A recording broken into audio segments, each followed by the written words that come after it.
In the earlier video on DNA replication, we go into some detail about leading strands and lagging strands and all of the different actors, all of these different enzymatic actors. But I left out what is probably the most mind-boggling aspect of all of this, and that's the speed and the precision with which this is actually happening. As we talked about in that video, it feels pretty complex. You have this topoisomerase that's unwinding things, the helicase is unzipping it.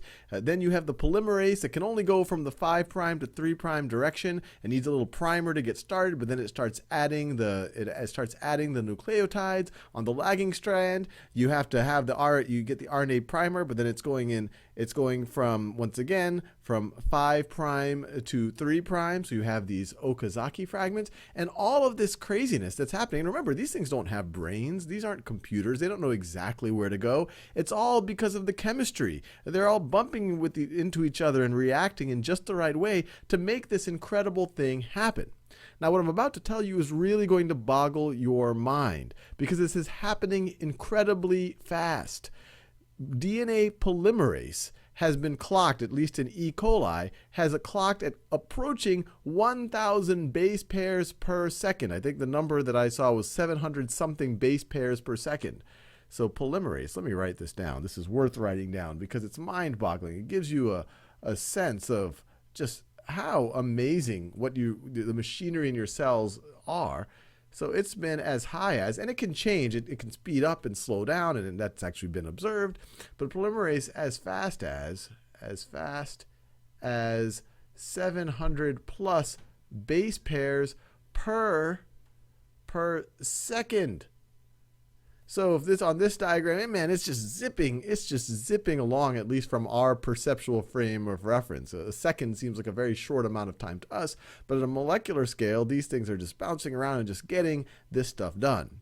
Now, the second thing that you might be wondering, okay, this is happening fast, but surely it has a lot of errors. Well, the first thing you might say, well, if it had a lot of errors, that would really not be good for biology because you have DNA replicating and all throughout our lives, and at some point you just have so many errors that the cells wouldn't function anymore.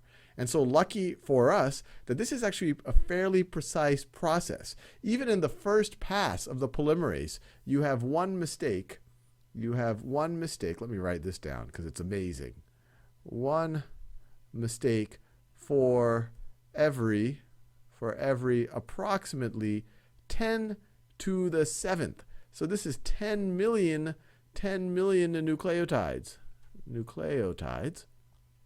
And that might seem pretty accurate, but we got to remember we have billions of nucleotides in our DNA, so this would still introduce a lot of errors. But then there's proofreading that goes back and makes sure that those errors don't stick around. And so once all the proofreading takes place, it actually becomes one mistake for every approximately 10 to the 9th nucleotides. So approximately we do this at an incredibly fast pace, as fast as 700 plus, approaching 1,000 base pairs per second.